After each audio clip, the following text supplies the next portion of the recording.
जिस जिस प्लेन पे वो आए उस प्लेन पे उनको रिस्पांस दिया गया, उनको डिनाई किया गया। अब प्राइम मिनिस्टर ने आज की मीटिंग में कहा आर्म फोर्सेस को भी, तमाम एलिमेंट्स ऑफ नेशनल पावर को भी और पाकिस्तान की 207 मिलियन पॉपुलेशन को भी, get ready for any eventuality.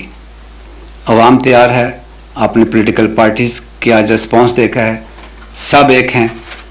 Now it is time for India to wait for our response. The response will come at the point and time of our choosing, where our civil military leadership decides and as a matter of fact has decided. It is your turn now to wait and get ready for our surprise. सबसे पहले सियालकोट लाहौर के इलाके में इनकी पहली जो visibility radar पे आई, that they are approaching towards Lahore Sialkot border. तो हमारी उस वक्त जो एक कैब टीम थी वो एयर से ही, जो कि सेंट्रल पोजीशन पाकिस्तान में थी, they approached and challenge them. They did not cross. वो तकरीबन 7-8 नॉटिकल माइल्स अपनी साइड पे रहे, लेकिन हमारी जो कैब एयर में थी वो उनके सामने जाके उसको चैलेंज किया। एसओपी के मुताबिक जब पहली कैब टीम जो थी वो वहाँ कमिट हो गई तो second cab team automatically in air हो गई।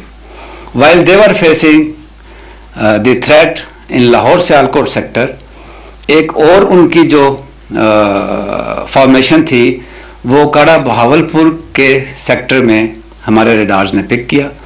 तो जो दूसरी स्टैंड बाय टीम थी कॉम्बैट एयर पेट्रोल की, दे वेंट डाउन साउथ और उसको चैलेंज किया।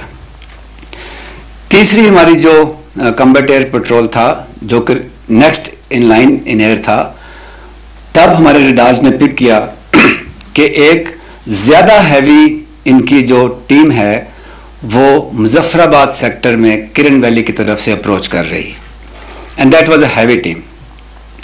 जब हमारी तीसरी कैब टीम ने उस इलाके में जाके उनको चैलेंज किया, then they had cross the line of control. उसको चैलेंज किया तो 4 मिनट ये लाइन ऑफ कंट्रोल की तरफ आते हुए और जब चैलेंज किया और वापस जाते हुए, अगर तो ये स्ट्राइक करते हमारे किसी भी पोजीशन पे जो कि मिलिट्री पोजीशन है लाइन ऑफ कंट्रोल के साथ, तो एक फाइट होती है एयरफोर्स की, एक उनकी एंगेजमेंट होती है। दे डिड नॉट डू दैट, क्योंकि अगर ये किसी हमारे मोर्चे पे अटैक करते तो फौजी तो तैयार हैं, एयरफोर्स भी तैयार है, कैजुअलिटीज भी यूनिफॉर्म पर्सनल्स की होती, लेकिन इंडिया का तो ये मकसद ही नहीं है। इंडिया का मकसद तो ये है मोदी गवर्नमेंट का कि वो आज़ाद कश्मीर में वो तो सीज फायर वायलेशन भी करते हैं तो सिविलियन पॉपुलेशन पे डेलिब्रेट टारगेट करते हैं।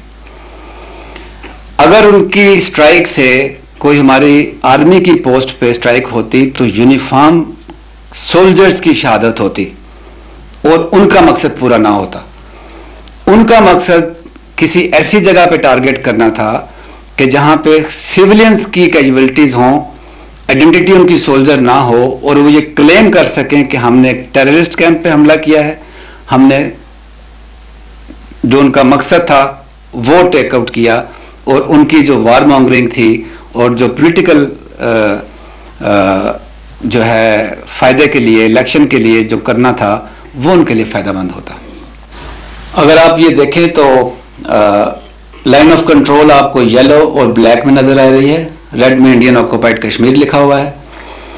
यहाँ से जो तंगधार सेलिएंट आपको नज़र आ रहा है, यहाँ से उनकी इंट्रूजन हुई, 4 to 5 नॉटिकल माइल उनकी फॉर्मेशन अंदर आई, जिसको पाकिस्तान एयरफोर्स ने टाइमली और इफेक्टिवली चैलेंज करके रिपल्स किया। जाते हुए उन्होंने जो अपना पेलोड था उसको जेटसन किया।